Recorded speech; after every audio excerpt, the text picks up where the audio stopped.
जय हिंद दोस्तों, आपके अपने मैजिक मूवमेंट चैनल में आपका स्वागत है। दोस्तों, आज की वीडियो में हम आरबीएल बैंक की कंप्लीट स्टडी करेंगे क्योंकि हाल फिलहाल में ही इस कंपनी ने अपनी फाइनेंशियल ईयर 2027 की Q1 की अर्निंग रिपोर्ट पब्लिश की। Q1 की अर्निंग रिपोर्ट में इस कंपनी की सेल 12% के साथ अप गई ईयर ऑन ईयर बेसिस पर, साथ में क्वार्टर ऑन क्वार्टर बेसिस पर भी इस कंपनी की सेल अप गई और अबीटा इस कंपनी का ईयर ऑन ईयर बेसिस पर 35% के साथ अप गया, क्वार्टर ऑन क्वार्टर बेसिस पर भी अप गया। नेट प्रॉफिट 27% के साथ अप गया, साथ में मार्च क्वार्टर के कंपैरिजन में नेट प्रॉफिट भी अप गया। लेकिन इस कंपनी का earning per share year on year basis पर 50% के साथ डाउन आया, साथ में क्वार्टर ऑन क्वार्टर बेसिस पर भी इस कंपनी का अर्निंग पर शेयर डाउन गया। तो दोस्तों, ओवरऑल बैंक की सेल, अबीटा और नेट प्रॉफिट तीनों ही ईयर ऑन ईयर बेसिस पर भी, साथ में क्वार्टर ऑन क्वार्टर बेसिस पर भी अप गए।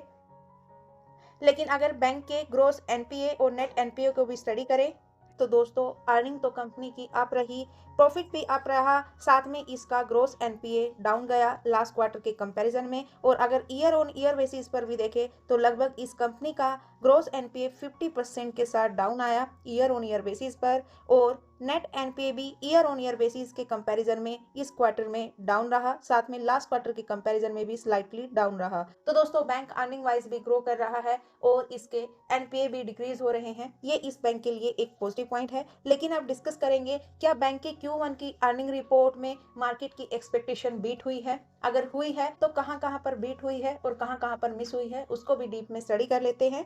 तो दोस्तों, इस बैंक ने मार्केट की एक्सपेक्टेशन में प्रॉफिट को शानदार बीट किया।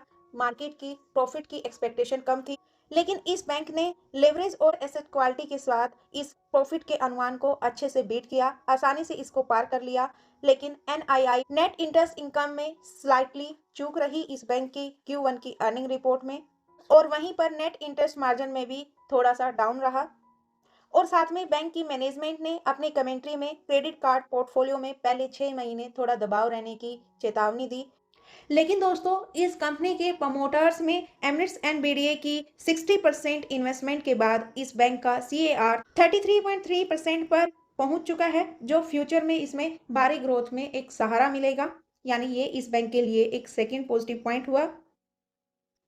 अब इस बैंक में प्रमोटर्स की होल्डिंग 60% हो चुकी है, पहले 0% थी, अब 0 से सीधा 60% इसमें प्रमोटर्स होल्ड करने लगे हैं। म्यूचुअल फंड्स की होल्डिंग 14.29%, अदर डोमेस्टिक इंस्टीट्यूशनल्स की होल्डिंग 2.77%, एफआईआईज की होल्डिंग 8.77%, रिटेल्स एंड अदर्स की होल्डिंग 14.18%। इसके शेयर होल्डिंग पैटर्न को डीप में स्टडी करें तो दोस्तों, जून क्वार्टर में इसमें प्रमोटर्स आ चुके हैं 60% के साथ। वहीं पर एफआईआईज की तरफ से जून क्वार्टर में अच्छी खासी प्रॉफिट बुकिंग होती हुई नजर आई 20.23% से। अभी एफआईआईज इसमें 8.77% के साथ प्रेजेंट है। डीआईआईज की तरफ से भी जून क्वार्टर में अच्छी खासी प्रॉफिट बुकिंग नजर आई। डीआईआईज इसमें 42.97% स्टेक होल्ड करती थी और अभी 16.92%। गवर्नमेंट का स्टेक भी काफी रिड्यूस हुआ है, 0.37% से 0.15 पर आ चुका है। और पब्लिक की तरफ से भी इस क्वार्टर में अच्छी खासी प्रॉफिट बुकिंग होती हुई नजर आई। तो दोस्तों, एफआईआईज का स्टेक, डीआईआईज का, गवर्नमेंट का, साथ में पब्लिक का, इन तीनों का स्टेक परचेज किया इसके प्रमोटर ने, और प्रमोटर अभी इसमें 60% के साथ इसमें प्रेजेंट हैं। और इस बैंक के promoter Emirates and BD bank 60% के साथ, और इस बैंक के super investors Axis mutual fund trustee 1.28% stake के साथ, एचएसबीसी म्यूचुअल फंड 1.03% स्टेक के साथ, Invesco India arbitrage fund 1.49% stake के साथ, इन्वेस्टर एजुकेशन फंड 0.02% स्टेक के साथ, कोटक महिंद्रा ट्रस्टी 1.04% स्टेक के साथ, एलएलपी 0.28% स्टेक के साथ, क्वांट म्यूचुअल फंड 2.64% स्टेक के साथ, SBI small cap fund 1.12% stake के साथ, small cap world fund 1.21% stake के साथ। दोस्तों, ओवरऑल अगर मार्च क्वार्टर से कंपेयर करें तो जो इसके ये सुपर इन्वेस्टर्स है, ऑलमोस्ट सभी इन्वेस्टर्स ने जून क्वार्टर में इसमें प्रॉफिट बुकिंग की, सबने अपना स्टेक ऑलमोस्ट थोड़ा थोड़ा रिड्यूस किया। बैंक के मैनेजमेंट के एक्सपीरियंस को भी स्टडी करें तो दोस्तों, इस बैंक के executive director, whole time director, MD और CEO mister R Subramaniam Kumar ji, इनके पास 40 इयर्स का एक्सपीरियंस है। मिस्टर राजीव आहूजा भी इस कंपनी के executive director, whole time director हैं, इनके पास भी 38 इयर्स का एक्सपीरियंस है। मिस्टर चंदन सिन्हा इस बैंक के चेयरमैन और इंडिपेंडेंट डायरेक्टर हैं, इनके पास भी 40 इयर्स का एक्सपीरियंस है। मिस्टर मुरली रामकृष्णन जी इस कंपनी के इंडिपेंडेंट और नॉन एग्जीक्यूटिव डायरेक्टर हैं। इनके पास भी 37 ईयर्स के एक्सपीरियंस है। तो दोस्तों ओवरऑल इस बैंक के board of members and management team well experienced है। ये इस बैंक के लिए एक थर्ड पॉजिटिव पॉइंट है। और अगर इस बैंक की लास्ट 4 ईयर्स की अर्निंग रिपोर्ट को स्टडी करें तो दोस्तों इस बैंक का लास्ट 4 ईयर से रिवेन्यू कंटिन्यू इंक्रीज हो रहा है। लेकिन इस बैंक का नेट प्रॉफिट फाइनेंशियल ईयर 2026 में स्लाइटली इंक्रीज हुआ है फाइनेंशियल ईयर 2025 के कंपैरिजन में, लेकिन अभी भी फाइनेंशियल ईयर 2023-24 के प्रॉफिट से डाउन है। और अगर इस बैंक को लेकर एनसिस रेटिंग को स्टडी करें तो दोस्तों अपनी एनसिस रेटिंग में 68% एनसिस इसमें बाय करने की रेटिंग दे रहे हैं। और ब्रोकर रिसर्च में उनकी रेटिंग और टारगेट को भी स्टडी करें तो दोस्तों 26 अप्रैल 2026 को मोतीलाल ओसवाल की तरफ से इसमें बाय करने की रेटिंग दी गई और इनके टारगेट प्राइस थे 370 के, जो कि अभी अचीव भी हो चुके हैं।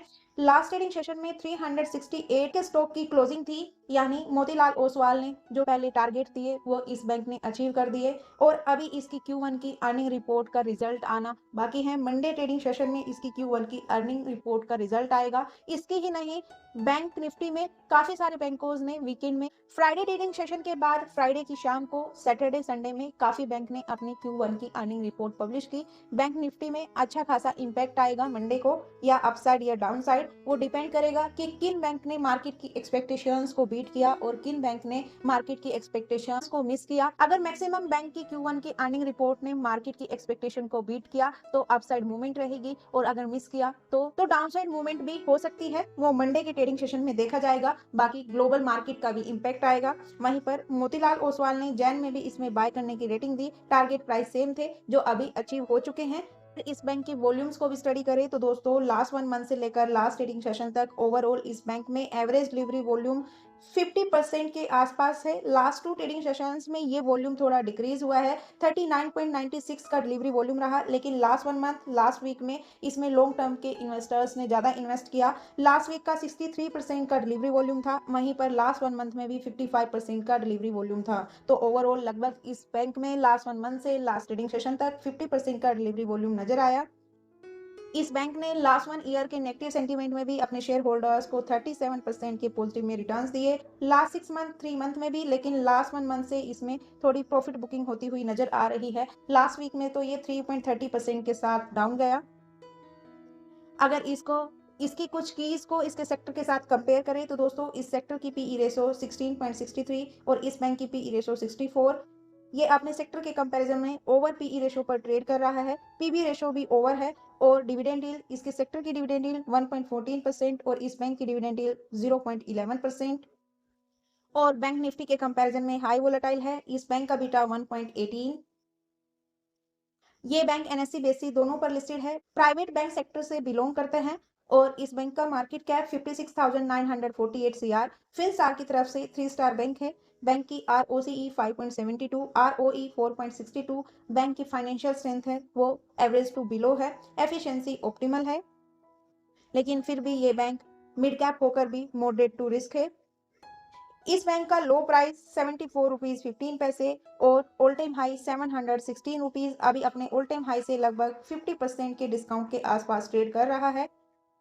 और अगर यहीं पर इसके ऑल टाइम चार्ट के पैटर्न को स्टडी करें तो दोस्तों इस बैंक ने फाइनेंशियल ईयर 2016 में लिस्टिंग के बाद अपने शेयर होल्डर्स को मल्टी बैगर रिटर्न्स दिए। लेकिन फाइनेंशियल ईयर 2019 में कोरोना आने की न्यूज को लेकर ही इस बैंक में इसके ऑल टाइम हाई से इस बैंक में प्रॉफिट बुकिंग होती हुई नजर आई। इसके ऑल टाइम हाई से इसने अपना लो प्राइस टच किया और अभी फाइनेंशियल ईयर 2020 से लेकर अब तक भी इसने अपने ऑल टाइम हाई को टच नहीं किया। हालांकि लिस्टिंग वाले प्राइस पर अभी इस बैंक का स्टॉक प्राइस आ चुका है रिकवरी करते करते फाइनेंशियल ईयर 2024-25 में।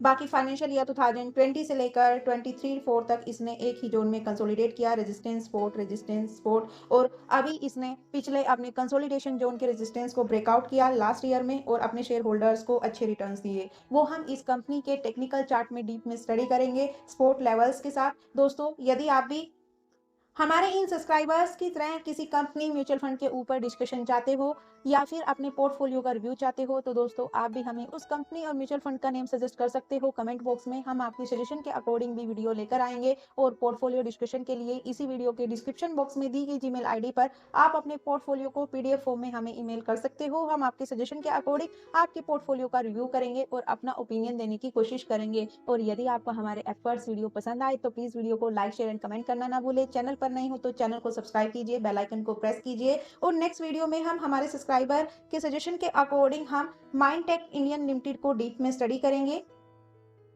अभी इस बैंक के ओवरऑल स्कोर कार्ड को स्टडी कर लेते हैं। दोस्तों इस बैंक की परफॉर्मेंस एवरेज है, वैल्यूएशन हाई है मार्केट एवरेज और सेक्टर के कंपैरिजन में भी, ग्रोथ लो है, प्रॉफिटेबिलिटी भी एवरेज है, नॉट गुड नॉट बैड, और साथ में एंट्री पॉइंट भी एवरेज है। अभी इस बैंक का स्टॉक प्राइस ओवर प्राइस हो चुका है फंडामेंटली, लेकिन टेक्निकली अभी ओवरबोट जोन में नहीं है। यानी अभी इस बैंक का करंट स्टॉक प्राइस इसकी इंट्रिंसिक वैल्यू के ऊपर ट्रेड कर रहा है, लेकिन टेक्निकली अभी भी आप अपने रिस्क को रिटर्न साथ में अपने फाइनेंशियल एडवाइजर या सेबी से रजिस्टर्ड एनसिस की एडवाइस से इसमें एंट्री कर सकते हो। इस बैंक में रेड फ्लैग भी लो है, जो कि इस बैंक के लिए एक फोर्थ पॉजिटिव पॉइंट है। और दोस्तों ये प्राइवेट सेक्टर के कुछ बैंक हैं जो अपने सेक्टर के दिग्गज बैंक है, जैसे HDFC, ICIC bank, Axis bank, Kotak bank. इन बैंक के साथ भी आप इसका कंपैरिजन कर सकते हो। और ये बैंक भी BSc 500, Nifty 500, Nifty small cap 100, Nifty alpha 50, BSc financial services जैसे इंडाइसिस में शामिल है। और इन सभी बैंक में ये सबसे कम मार्केट कैप वाला बैंक है। और अगर इसकी पीई रेशो कंपेयर करें इन सभी बैंक से तो इसकी PE ratio average to above है। और आरओसीई भी कंपेयर करें तो आरओसी इन सब के कंपेरिजन में इसकी एवरेज टू गुड है।